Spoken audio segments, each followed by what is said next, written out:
Vamos ahí a Hechos capítulo 15, versículo 12 al 21, y es el texto que tenemos por delante en este domingo.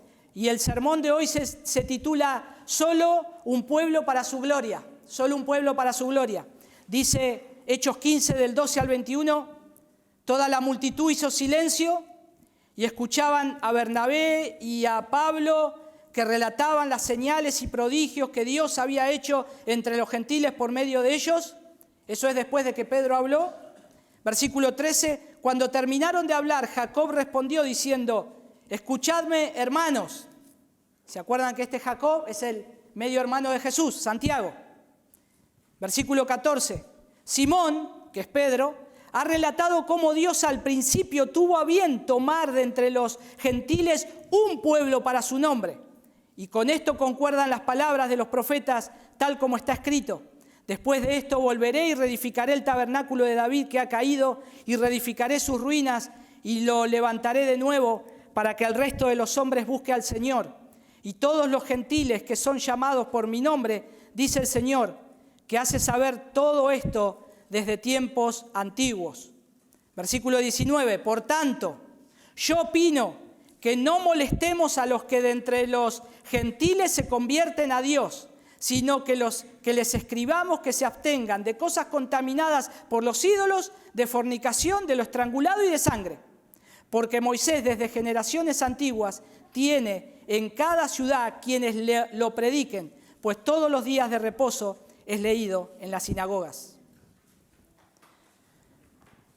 Tenemos que quedar en claro que cuando nosotros leemos los evangelios y el apóstol Pablo escribe cartas, no le escribe carta a la iglesia bautista de Éfeso, a la iglesia presbiteriana de Tesalónica, a la iglesia anglicana de Filipos. Pablo le dice a la iglesia que está en Éfeso, a la iglesia que está en Colosas, a la iglesia o a los hermanos de Roma, y así con todas las cartas. Porque bíblicamente hay una sola iglesia que predica un solo evangelio y que es el evangelio de las Escrituras. Y uno dirá entonces, ¿por qué tantas denominaciones hoy en día? ¿Por qué algunos somos bautistas, otros presbiterianos, otros luteranos, otros anglicanos, otros pentecostales, etcétera? Y así podemos seguir. Muy bien. Nosotros tenemos que ver que aunque tengamos diferentes denominaciones, podemos tener cada uno una doctrina propia. Pero el mensaje del Evangelio tiene que ser el mismo. Tiene que estar centrado en la gracia del Señor. Tiene que estar centrado en la única obra de Cristo. Y tenemos que predicar lo que dice la Escritura. Hay unos datos, y buscando ahí algunos datos de muchas denominaciones,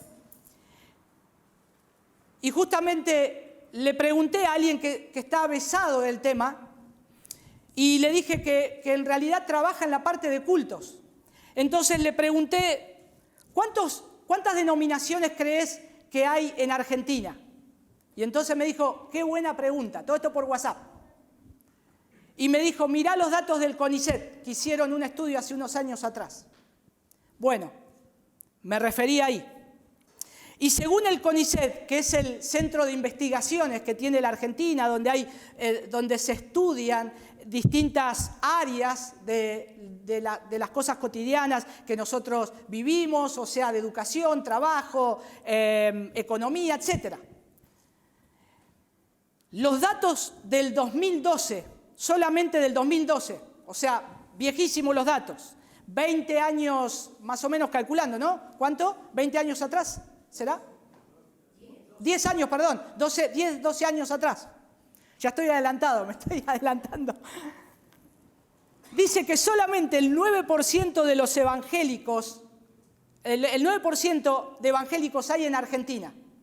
Pero se estima eso del 2012 y ahora voy a dar la proyección que también daban ahí. Solamente evangélicos. Se distribuye el 9% o el 10%, redondeemos, de evangélicos de distintas denominaciones en toda la Argentina. En todos los habitantes que hay en las distintas partes de las provincias. Pero a su vez, el dato lo va desglosando y dice que hay una mayor parte de evangélicos en el sur del país. Sería de la Patagonia para acá. Calculan Patagonia, parte de Bahía Blanca, parte de La Pampa y todo, bueno, de Neuquén hacia abajo. Que se estima que hay un 21,6% de la población evangélica. 21,6%. Sin embargo, en el norte del país hay menos evangélicos y más católicos. El predominio de evangélicos, de las religiones evangélicas, de distintas denominaciones, prevalece mucho en el sur del país y poco en el norte. Pero sí más la religión católica romana. Dice también que cuando en la investigación esta, dice el que establece estos parámetros, dice que ellos se extrañaban por donde ellos concebían, en los lugares donde menos concebían que podía llegar a haber cristianos o evangélicos, ellos vieron que había una gran población. Y ahora llevando todo esto a un ámbito particular. Y empezaron a investigar las universidades. Para sorpresa de ellos, y este es un dato para los universitarios, el 78,1% declaró ser evangélico de alguna denominación. 78,1%. Mientras tanto que el 17,4% fueron indiferentes en la encuesta. Y otros después quedaron sueltos por ahí. Pero es llamativo que la Iglesia Católica Romana también tiene sus estadísticas. Y me fijé en una web que se llama vaticanocatolico.com y es un grupo de personas que son radicales o extremistas católicos. Y me interesaba saber lo que ellos pensaban de las denominaciones, porque hicieron unas estadísticas. Y dice así: desde la excomunión de Martín Lutero de la Iglesia Católica de 1520, que marcó el inicio del movimiento protestante, más de 20.000 diferentes denominaciones han sido creadas alrededor de 500 años. 20.000 denominaciones después de la Reforma. 20.000 iglesias de distintas denominaciones o denominaciones. Pero dice más, que en 1980 la Enciclopedia Mundial Cristiana de David Barrett de la Universidad de Oxford dio que ese número se iba acrecentando y que proyectó para 1985 22.190 denominaciones. 1985, un año después que nació mi esposa. Pero dice, y vamos a cortar los datos porque no estamos para dar cifras, dice que la proyección se da que se estima que cada año van a empezar a crecer el número de sectas evangélicas. Dice este portal del Vaticano, muy fuerte. Ellos los consideran que son una secta y que no somos parte de ellos y que estamos alejados del verdadero Dios y de la verdadera iglesia. Pero dice que si seguimos con esta proyección, vamos a tener para pasados los años 1990 y 2000, una nueva secta evangélica fundándose cada 2 semanas, según la proyección.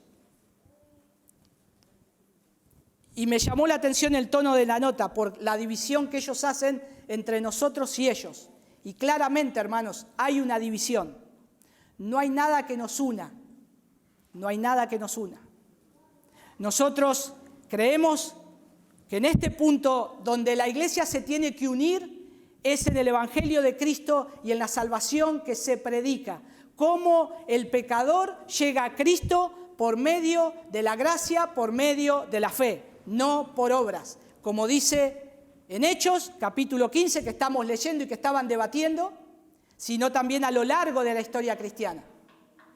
Y lo que vamos a ver acá, y quiero que en este contexto que hoy estamos parados, en el contexto de que hay un montón de denominaciones, en el contexto que nosotros creemos que tiene que haber una sola iglesia, nosotros tenemos que saber bien qué es lo que nos une con otras iglesias. Porque hay cosas que nos unen. El Evangelio de Cristo, cómo es predicado, lo que se cree de la salvación, cómo se conserva la fe, cómo una persona llega a la fe. Y eso es importante de que nosotros lo tengamos en claro, como iglesia, para no desviarnos. Porque lamentablemente, si no tenemos en cuenta estas cosas, nos vamos a comenzar a desviar para empezar a predicar una salvación por obras, cuando la salvación es una obra de Cristo, es una obra de la gracia de Dios. Y esto tiene que estar muy en claro entre nosotros, porque de acuerdo a cómo conciba la salvación, es como yo voy a vivir esa salvación. Lamentablemente, en épocas más adelante, cuando se empezó a extender la teología de la liberación dentro de las iglesias, en los años 1900, se empezó a predicar un evangelio social. Un evangelio donde decían, hay que ayudar a los pobres, hay que afectar a la sociedad. Y la iglesia claramente tiene que hacer eso. Yo no estoy diciendo que no, la palabra de Dios no dice que no. Pero cuando confundimos la obra salvadora de Cristo, depende de que yo sea un socialista, que le dé a alguien que venga a la iglesia porque tiene que hacer obras y yo le satisfago lo que necesita. Le doy lo que necesita materialmente, le doy lo que necesita físicamente y viene a la iglesia y lo cuento como un convertido, entonces tenemos un problema. Porque eso no es salvación, eso no es obra de gracia del Señor, eso es socialismo. Y hasta algunos confunden y se puede llegar a catalogar como comunismo. Algunos comunistas tienen a Jesús como la imagen suprema del comunismo. Jesús se acercó a los pobres, Jesús ayudó a los necesitados, ¿sí? Pero también Jesús predicó a los ricos. Jesús dijo que a los pobres los vamos a tener siempre. Jesús dijo que el evangelio es tanto para pobres como para ricos. El Señor Jesús murió en la cruz para el necesitado y para el que tiene todo en este mundo. Sin embargo, entre esos dos hay algo que los une. Son ciegos, pobres, desventurados y desnudos. Porque así está su alma y así está su corazón. Entonces, estas eran cosas que se tenían que aclarar también en la iglesia. La salvación no es por la obra que alguien haga de ritos religiosos, sino que la salvación es por medio de la gracia del Señor. Lo que hoy vamos a exponer brevemente es lo que los apóstoles y discípulos del Señor dejaron bíblicamente en claro, lo que significa la salvación, que es solamente por esa gracia del Señor. Y ahora estamos ya acá, parados, en esta tercera reunión que están teniendo los discípulos. Ya estamos parados y estamos acudiendo al desenlace final de lo que ellos van a decir y van a dejar escrito para que se distribuya en todas las iglesias. A partir de esto, ya después no se habla más del tema. Definimos esto y ellos lo dejan claro en ese concilio. ¿Cómo es la salvación del Señor? Y cómo Dios obra en la vida de los cristianos. La salvación del Señor y cómo va a reflejar un solo pueblo y una sola iglesia para la gloria del Señor. Y veamos entonces las evidencias claras de esta pregunta que debían ser aclaradas. ¿El hombre es salvado por las obras de la ley o por la gracia del Señor? Bueno, vimos ahí los argumentos, el argumento final de Pedro. Pedro dice ahí, la salvación es por gracia, no por obras. Ya esto yo dejo en clara mi posesión. Pedro deja bien en claro que la salvación creemos que es por la gracia del Señor Jesús y somos salvos de igual manera, nosotros los judíos como los gentiles. No hay una división, no hay una distinción. Somos salvos por Cristo. Y nosotros estamos bien en claro que sabemos que la salvación es por gracia. Y ustedes dirán, ¿por qué me está hablando de algo que ya está tan en claro? Hermano, ya no vimos la confesión de fe, no hicimos un estudio, no vimos la salvación. Pero es necesario tocar este texto porque es lo que están tratando. Y vinimos viendo Hechos capítulo 15. Y lo que vamos a ver son 3 elementos. El primero que tenemos que ver, por qué tenemos que tener en claro cómo es la salvación del cristiano, el punto de partida de la fe del cristiano. Si no lo tenemos en claro, tenemos que ver que si no tenemos en claro eso, nuestra doctrina de la salvación va a ser deficiente. Va a ser deficiente. Yo soy salvo porque una vez mi mamá me llevó a la iglesia y cuando tenía 8 años hice una decisión de fe y a partir de ahí me dijo un hombre que estaba predicando que mi nombre es escrito en el libro de la vida y que ahora yo ya soy salvo. Y no me puedo perder jamás. ¿Será así? ¿Da eso una evidencia de que, o ese niño de 8 años está dando una evidencia de que es salvo? ¿No tenemos que ver los frutos? ¿No tenemos que ver cómo se evidencia esa salvación a lo largo de su caminar? Pero en esta teología de la liberación que se infiltró en la iglesia allá por la década de los 60, decían quién era salvo y quién no. Y tipo como un papa evangélico, te considero salvo a partir de ahora y de esta fecha. Y después ese niño de 8 años crecía y no quería ir a la iglesia y sus padres lo traían de los pelos arrastrándolo, tenés que venir. Y después fue creciendo y no quería, solo iba a la iglesia por un grupo de amigos y siempre acostumbrado a lo único que tenía, pero después ya vio que en el mundo había cosas que le gustaban y se inclinó hacia las cosas del mundo. Y a partir de ahí ya dijo, no voy más a la iglesia porque esto es lo que amo. ¿Qué pasó entonces con esa salvación segura? Ahora es un joven que aborrece a Dios. Aborrece a Dios. Pero nosotros le dijimos que era salvo. Entonces, lo que los discípulos están aclarando acá es, pongamos la base de cómo es la salvación. ¿Cuándo una persona es salva por la gracia del Señor? Y si Dios lo permite, vamos a seguir viendo las evidencias que constituyen la salvación de un hijo de Dios. Pero esto tenía que quedar bien en claro, la doctrina de la salvación en la Escritura. El segundo elemento, porque necesitamos recordar que cada día de nuestra vida el Evangelio de la gracia del Señor es para nosotros. Cada día el Evangelio es para tu vida y para mi vida. Cada día que te levantás, recordás el Evangelio de la gracia del Señor. Cada día que transcurre tu semana o tu día, recordamos el Evangelio de la gracia del Señor. No fue para un solo día de nuestra vida, es para toda nuestra vida. El Evangelio es para toda nuestra vida.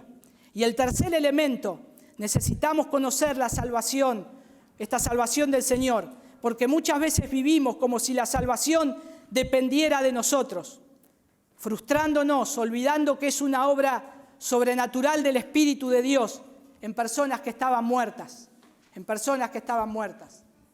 Predicamos acerca de la suficiencia de la gracia del Señor por medio de la obra en la cruz en nosotros. Llegamos a la salvación, pero vivimos una vida frustrados porque no alcanzamos el estándar de Dios. Y entonces quiero hacer obras. ¿Cómo hago para agradar a Dios? Ya el Señor hizo todo en la cruz. Yo lo que tengo que hacer ahora es confiar en Él, que Él está trabajando en mi vida y mostrar el fruto de la obra de Dios.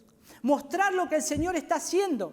Y eso es cada día muriendo a nosotros mismos, cada día yendo a la cruz, cada día recordando el Evangelio de Cristo en nosotros. Que todo lo que una persona puede ver acá en mi vida es sobrenatural, desde el momento que el Señor me llamó de muerte a vida. Y esto es sencillamente lo que toda la iglesia cristiana evangélica hoy debería solo predicar y proclamar en el mundo perdido. Hoy no tendría que haber en Bahía Blanca muchas denominaciones. Tendría que ser la iglesia de Dios que está en Bahía Blanca, predicando un solo evangelio, predicando un solo mensaje, el mensaje de la cruz de Cristo, el mensaje de las Escrituras, predicando lo que el Señor dejó en su palabra. Pero lamentablemente la iglesia cristiana evangélica fue desviándose de su propósito. Y yo les dije recién el término de la teología de la liberación. No quiero hablar de la teología de la liberación, Si ustedes lo pueden estar buscando, cómo es que afectó a la iglesia. Pero solamente déjenme decirles algo acerca de esto. Que en contra de la teología de la liberación, que empezó a extenderse en la iglesia en los años 60, en Argentina, todo el que fue a la iglesia en la década de 1960, salvo que hayan sido iglesias que luchaban contra esto, tienen o tenemos un poco infectado el virus de la teología de la liberación. Porque eso se propagó como reguero de pólvora en todas las iglesias evangélicas. La teología de la liberación, a grandes rasgos, interpreta que las enseñanzas bíblicas, con la intención de apoyar a la reivindicación de los sectores más desprotegidos por las instituciones políticas y económicas, integrada esto por instituciones católicas, romanas y protestantes. Y ahí empezaron a hacer una unión. Fíjense cómo se dejó de lado la doctrina. ¿Dónde nos une entre católicos y evangélicos el evangelio? En la ayuda a los pobres. Unámonos entonces. Y no está mal que nos podamos unir inclusive hasta con instituciones que no adoran al Señor para ayudar en un fin común, para combatir algo, como la pobreza, desnutrición o medicamentos. No estoy hablando de eso. El punto fue que se cambió la doctrina central de la salvación, creyendo que nos une todo. Y que ahora yo puedo llamar a un católico romano hermano, tanto como él me puede llamar a un evangélico hermano. Cuando hermano es un término que en la Escritura nos une un solo Dios y un solo Padre, por medio de una sola salvación en Cristo. Pero ¿ven cómo se confunden los términos? Y esto no trajo algo bueno a la iglesia, empezó a traer como no solo una división, sino una confusión. Entonces, ¿quién es salvo verdaderamente? Porque si el católico romano que dice que la salvación es por medio de la obra de Cristo, pero yo tengo que hacer obras para alcanzar esa salvación, entonces, ¿dónde está la verdad? Bueno, pero seguimos todo un mismo fin, ayudando a los pobres, ayudando a este país que se cae a pedazos. Y entonces preferimos ahorcar la verdad de la palabra de Dios en el centro de la plaza pública con tal de alcanzar ese fin, el fin de que nos une algo social. La teología de la liberación, noten cómo se desvía el mensaje del Evangelio, porque ellos dicen que el Evangelio de Cristo es, y esto yo lo saqué del documento que firmaron católicos y protestantes, cito el párrafo: el Evangelio de Cristo es una asistencia a los pobres y oprimidos del mundo en contra de los que son ricos. El Evangelio de Cristo es una asistencia a los pobres y oprimidos del mundo en contra de los que son ricos. Y así se involucran en activismo social y político de asistencia a los más vulnerados. ¿Pero es eso lo que dice la palabra de Dios acerca de que eso es el Evangelio de Cristo? ¿Es lo que estaban discutiendo acá y haciendo la resolución en el concilio de Jerusalén? ¿Que el Evangelio de Cristo iba a ser ayudar a los pobres?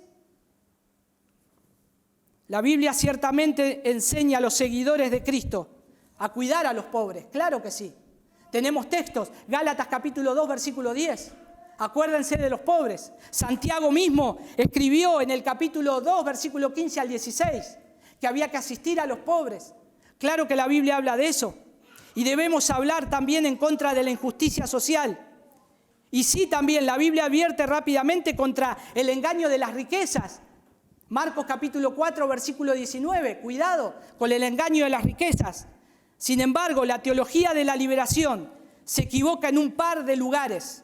Por un lado, coloca la acción social al mismo nivel que el mensaje del Evangelio. Ahí es el problema. Colocar que la acción social es lo mismo que el mensaje del Evangelio, cuando la Escritura no lo dice de esa manera. Y aunque es importante alimentar al hambriento, no puede tomar el lugar del Evangelio de Cristo. Y acuérdense que Jesús inclusive le habló acerca del Evangelio a toda la gente, incluyendo a los ricos. Incluyendo a los ricos. La necesidad primaria de la humanidad no es social. La necesidad primaria de la humanidad, según la Escritura, es espiritual. La necesidad primaria de este mundo caído no es social, no es política, es espiritual. Es espiritual. Y eso tenemos que tenerlo en claro, que este mundo necesita en primer lugar el Evangelio de Cristo. No solo necesita que acerquemos el pan al hambriento, y lo podemos hacer, y lo vamos a hacer, y es más, lo estamos haciendo. Pero lo que necesitamos ver es qué es verdaderamente lo que necesita este mundo. Porque si creo que el Evangelio de Cristo es que el vecino de enfrente tenga una caja de comida y tenga un sueldo digno, ¿qué va a pasar? Se va a ir al infierno con la panza llena. Se va a ir al infierno con un buen trabajo. ¿De qué valió? Jesús vino a morir en la cruz para rescatarnos del infierno. Vino a morir en la cruz para que nosotros se restituya esa relación que fue perdida con Dios. Y si abordamos el primer versículo que tenemos por delante, noten lo que dice ahí, de Hechos 15. Entonces toda la multitud cayó y oyeron a Bernabé y a Pablo que contaban cuán grandes señales y maravillas había hecho Dios por medio de ellos. Algunos toman este pasaje para decir, el Evangelio de Cristo es de maravillas, señales y prodigios. De acuerdo a este pasaje. Pero ¿es lo que dice que es el Evangelio de Cristo? Vamos a leerlo de vuelta. Entonces toda la multitud cayó y oyeron a Bernabé y a Pablo que contaban cuán grandes señales y maravillas había hecho Dios por medio de ellos. Lamentablemente hoy hay ministerios donde personas dicen, yo predico el Evangelio porque mirá todas las señales de milagro que hay. Un paralítico camina, un ciego recibe la vista, alguien que tenía un tumor se le va, y etc. Pero ¿dónde está el mensaje de la cruz? ¿Dónde está el arrepentimiento? ¿Dónde está el perdón de pecados? ¿Dónde está el lloro por verse pecador, de que ha ofendido a Dios? Y eso no es el Evangelio de Cristo, porque lo que Bernabé y Pablo estaban contando, como dice acá, o referían, como dice alguna versión también, la palabra original es ahí exégesis. La palabra que Pablo está utilizando acá, cuando estaba contando, Pablo y Bernabé relataban las señales y prodigios, es poner en el contexto lo que había ocurrido con esas señales y esos prodigios para afirmar lo que Pedro había dicho, que la salvación es por la gracia del Señor. Ellos están haciendo una exégesis de lo que se viene hablando. Por eso utiliza ahí la palabra relataban. La palabra, si ustedes la buscan en el griego, es exégesis. Es exégesis. Relatar.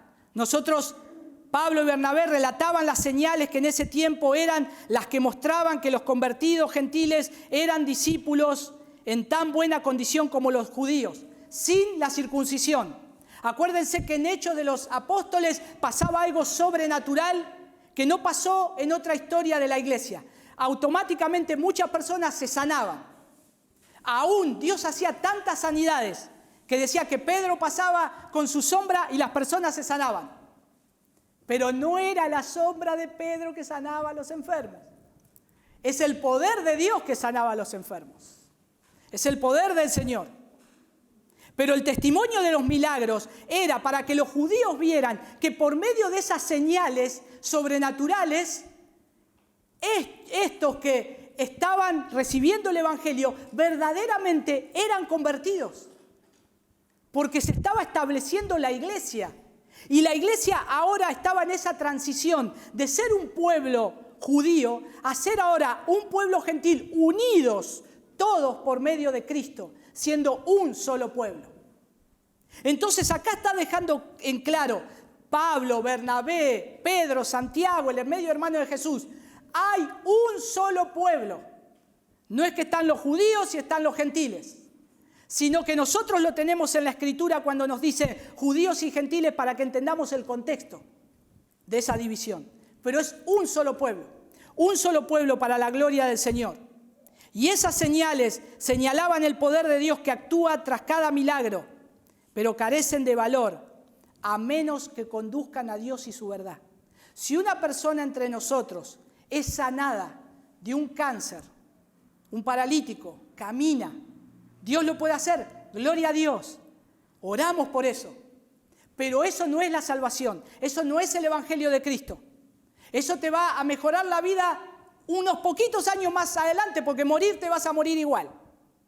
El punto es que eso te lleve a que conozcas a Cristo, a que te arrepientas de tus pecados, porque aunque el Señor tenías una pierna más larga y te la estiró, lo único que va a pasar va a ser que vas a correr más rápido al infierno. Necesitas el Evangelio de Cristo. Y eso es lo que marcan las señales. Y noten que dice, señales y maravillas había hecho Dios. No hay promoción de ningún milagrero, de ningún sanador. No se están compitiendo quién es más milagrero, Pedro, Pablo, Bernabé. No. Las señales que Dios hizo. Las señales, hermanos, ¿qué nos dicen? Nos señalan algo. ¿Y qué es ese algo? El Evangelio.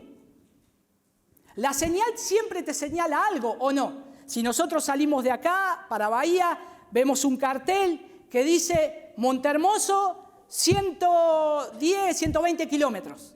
Imagínense que yo me paro en el cartel y abrazo el cartel y digo, qué lindas las playas de monte, mirá la arena, el agua de mar. Van a decir, este está loco. Eso te señala que hay un lugar que podés llegar, en el lugar donde vas a tener todas esas cosas. Las señales que el Señor estaba haciendo acá era para marcar que ellos tenían que ver el Evangelio de Cristo y la salvación de Cristo. Marcaban a aquellas personas acerca de lo que Dios estaba haciendo entre los gentiles y entre los judíos. Pero miren el versículo 13, y ya ingresamos a la exposición de Jacob, el medio hermano de Jesús. Él tenía algo muy importante para opinar respecto a lo que creía de esta salvación. Acuérdense, hermanos, que él era muy respetado por la autoridad que tenía. Él era muy respetado por la autoridad que tenía. Por eso estuvimos viendo una introducción a la carta de Santiago, porque es Santiago, Jacobo. Y estuvimos viendo la carta de Pablo a los Gálatas, porque Pablo habla de la salvación. Ahora bien, miren lo que dice Santiago. Cuando terminaron de hablar, Jacobo respondió diciendo, escuchadme, hermanos. Cuando él habla a la asamblea, literalmente es la última palabra. ¿Vieron cuando nosotros estamos con nuestros hijos y les hablamos y estamos tratando de convencerlos para algo? Y decimos, bueno, la última palabra la tengo yo, porque soy la autoridad. Y yo digo esto y se calla. Bueno, acá era algo parecido. No era que Jacob estaba imponiendo algo, sino que ellos sabían que iba a ser la última palabra final y autoritativa de lo que se iba a decir. Porque a Santiago lo tenían como un pilar de la iglesia, tanto como a Pedro. Entonces, Santiago dice ahí, cuando terminaron de hablar, Santiago respondió diciendo, fíjense que el énfasis radica en esa palabra, cuando Santiago dice, escuchadme, escuchadme. Toda la Escritura es inspirada por Dios. Y esta palabra, cuando Santiago dice escuchadme, es la palabra griega hupakouo. Y ustedes dirán, no lo voy a decir en griego, voy a decir escúchenme. ¿Pero qué significa? Significa escuchar con la idea de silencio, atención. Es como que si hay un murmullo acá, alguien está parado acá adelante y dice, bueno, silencio, voy a hablar. Y todos, el murmullo se acalla y ahora van a escuchar lo que dice la persona que está acá. Eso es lo que Santiago les está diciendo. Escúchenme, Escúchenme, porque lo que voy a decir es final, es final. Y noten que los líderes de la iglesia, así como los judaizantes, la palabra de Jacob era la más importante. Cuando llevan el concilio a Jerusalén los judaizantes, eran para esperar a ver qué decía Jacob, el medio hermano de Santiago, porque él tenía una llegada a esas personas. No quiere decir que él pensaba lo mismo o creía lo mismo que ellos acerca de la salvación. No, ya lo deja bien en claro en su carta de Santiago, en la epístola. Pero sí, él le tenía gran afecto. Entonces posiblemente los judaizantes esperaban a ver qué decía Santiago, porque iba a ser lo final, lo que se decide a partir de ahora, cómo es la salvación, si es por medio de obras o solamente por medio de la gracia del Señor. Santiago también, o Jacobo también tenía, el sobrenombre que a él le habían puesto era el justo, porque ese ala hebraica más extremista a él lo tenía como alguien, wow, es Santiago, y respetamos todo lo que dice. Por eso Lucas en el Evangelio, acá Lucas en Hechos, lo pone bien en orden. Primero la palabra de Pedro, siendo un pilar. Segundo, lo que Pablo y Bernabé relataron de su viaje a los gentiles. Y por último, la palabra final, autoritativa y definitiva de Santiago, siendo el pilar, uno de los pilares de la iglesia. Y es indudable que los judaizantes contaban con él como defensor de sus puntos de vista. Y entonces acá llegamos a cómo esa tensión final, a ver qué opina Santiago. Nos ha pasado, ¿no? Cuando a veces estamos en una discusión y por ahí dicen, bueno, llamemos al pastor a ver qué opina.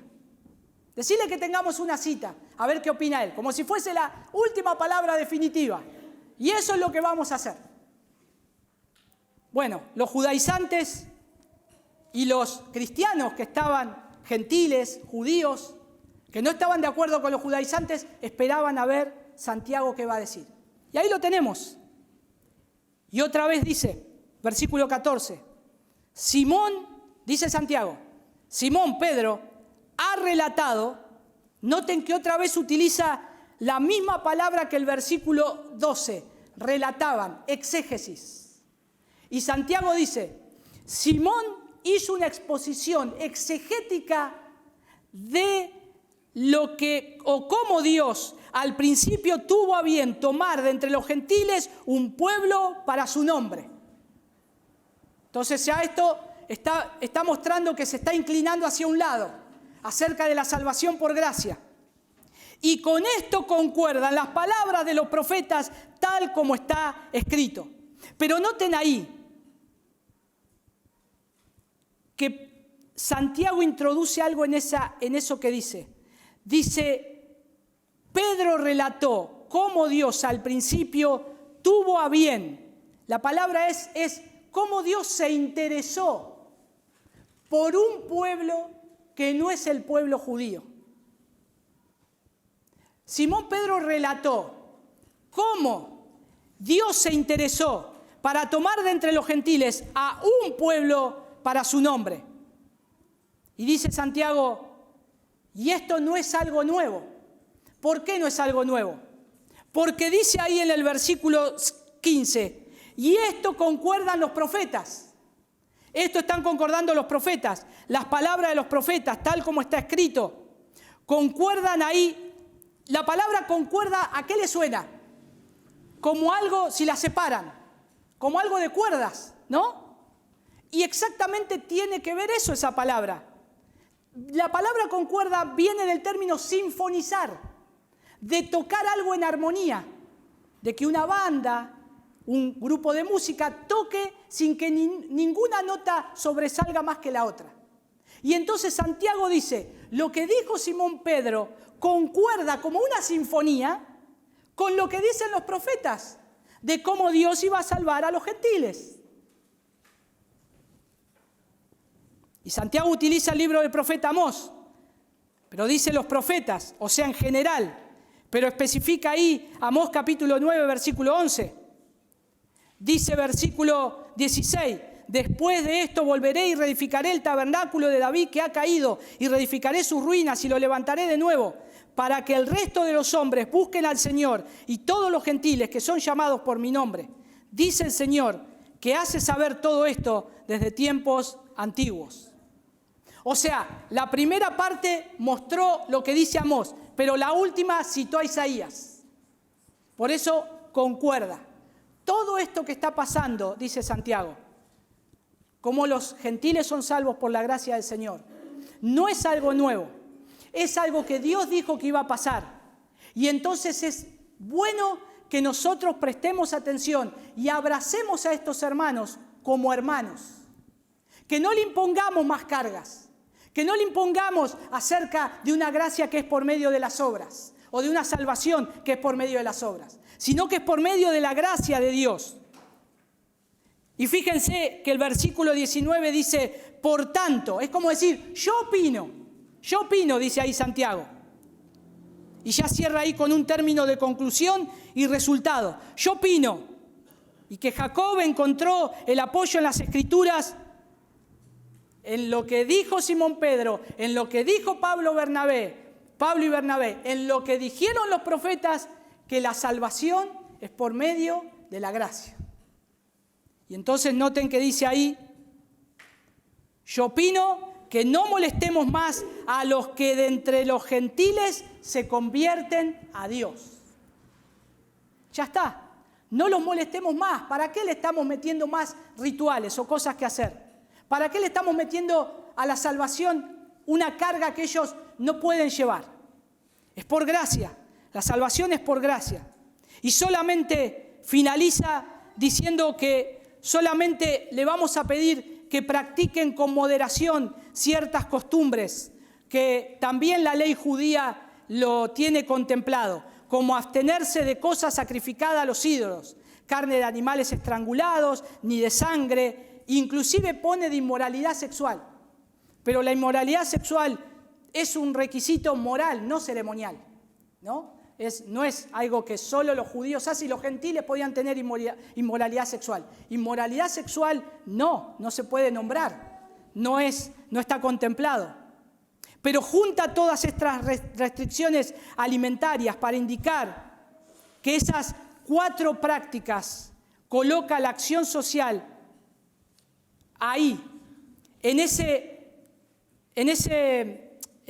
acción social no, que esas prácticas son prohibidas para los cristianos gentiles y corresponden a las prácticas idolátricas de la adoración pagana. Y esto tiene que ver con la libertad de cada cristiano, que después Pablo va a desarrollar más en la carta a Corintios. Había algunos que querían comer carne sacrificada a los ídolos y otros que se escandalizaban. El punto, hermanos, era que la carne sacrificada a los ídolos era la más barata de la carnicería. Y no tenían plata para comprar otra carne los gentiles. Y algunos decían, nosotros lo hacemos para comer, porque no tenemos más plata. Y lo comemos con limpia conciencia. Es lo más barato que se vende en la carnicería. Y los judíos decían, no, fue sacrificada a los ídolos. Ni siquiera pisen esa carnicería. Y ahí Pablo trata de las 2 libertades. La libertad de aquel que es débil, o la tiranía que puede ejercer un débil en la fe, y la tiranía que puede ejercer un fuerte en la fe. Eso ahora no es tema de ahora. Pero Jacob, lo que finaliza ahí y lo que arguye es que tanto los gentiles como los judíos hay algo que nos une, que es el Evangelio de Cristo. Es la muerte de Cristo en la cruz. Ya no es tanto de las cosas ceremoniales. La salvación es del Señor y esto tiene que quedar en claro. Nosotros podemos tener hermandad con distintas iglesias. Y en algo que tenemos que estar bien en claro es en lo que llamamos comúnmente la soteriología, que es la doctrina de la salvación.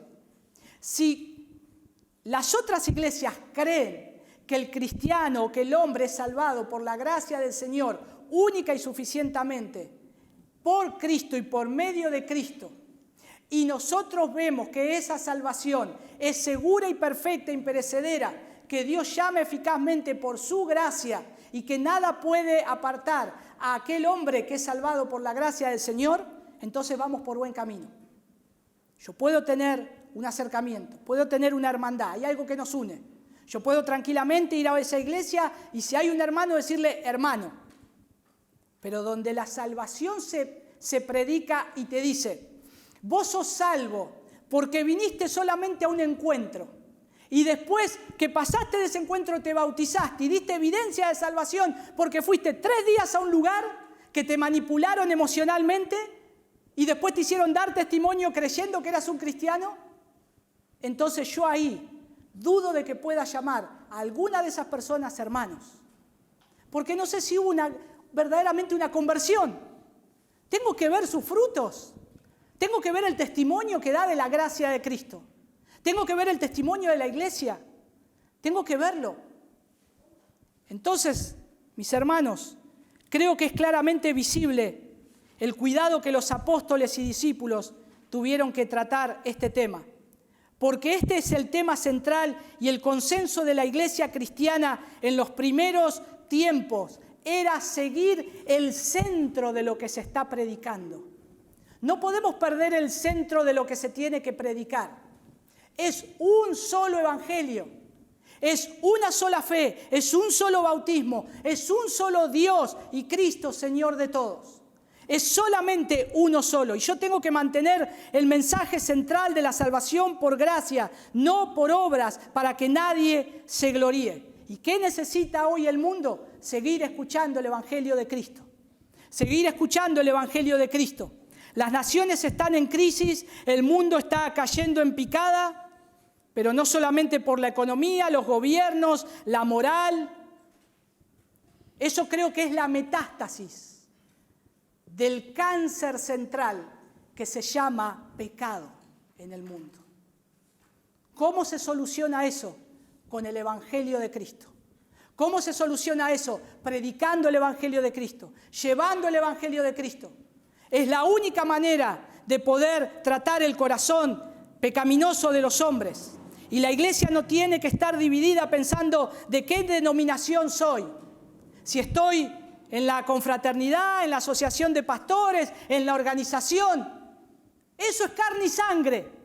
Carne y sangre. ¿Qué sirve de eso? No sirve nada.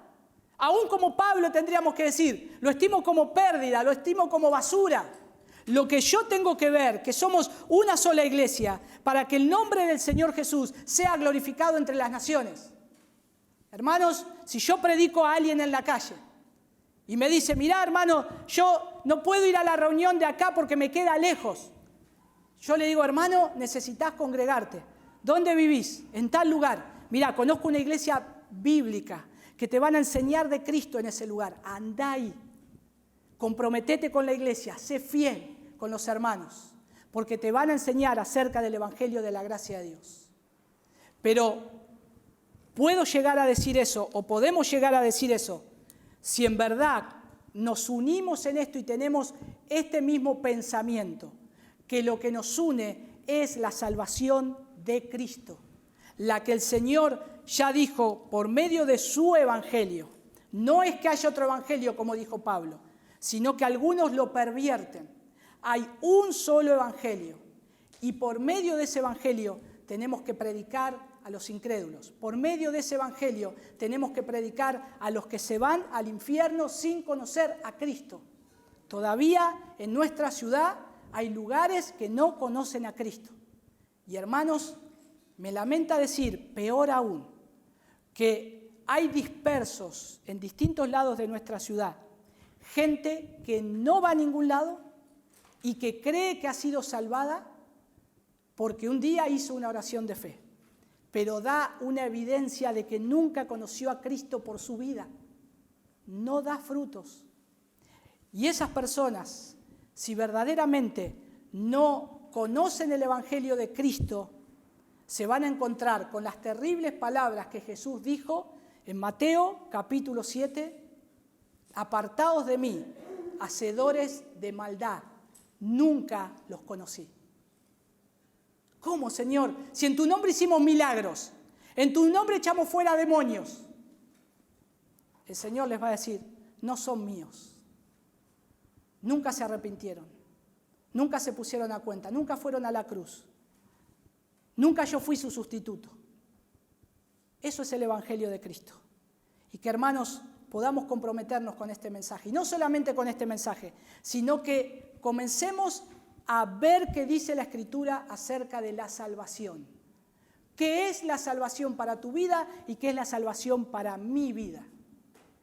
Y creo que eso es lo que el Señor me va a llevar los próximos domingos. Me alentó la palabra a que ponga el foco en estos tiempos finales, qué es la salvación para cada uno de nosotros. Y vamos a ver las implicaciones de la salvación. ¿Qué hace un cristiano? ¿Cómo se conduce? ¿Y cómo es la obra de salvación en la vida de un cristiano? Para concordar con esto que los discípulos predicaban y que sostuvieron la iglesia del Señor. Vamos a orar. Señor, te damos gracias por tu palabra. Te damos gracias, Señor, porque los primeros cristianos, nuestros hermanos que dieron la vida por el Evangelio, Señor, lo hicieron por medio del único Evangelio que es en Cristo Jesús, por medio del Evangelio de la gracia, de la cruz, de la salvación. Dios, tú eres el Evangelio. Y el Evangelio, Señor, es la buena noticia de que cuando nosotros estábamos perdidos, tú nos llamaste, nos trajiste hacia ti para que podamos arrepentirnos de nuestros pecados y creer en ti por la obra de tu Hijo Jesús en la cruz. Y a partir de ahí, Señor, vivir una vida que te agrade, porque ahora moras en nosotros. Señor, ayúdanos a predicar tu evangelio siempre. Ayúdanos de la misma manera, a ayudar en todo lo que sea necesario, en este mundo, en esta sociedad. Pero, Señor, que en cada acto que hagamos prediquemos tu evangelio. Prediquemos el evangelio de la salvación.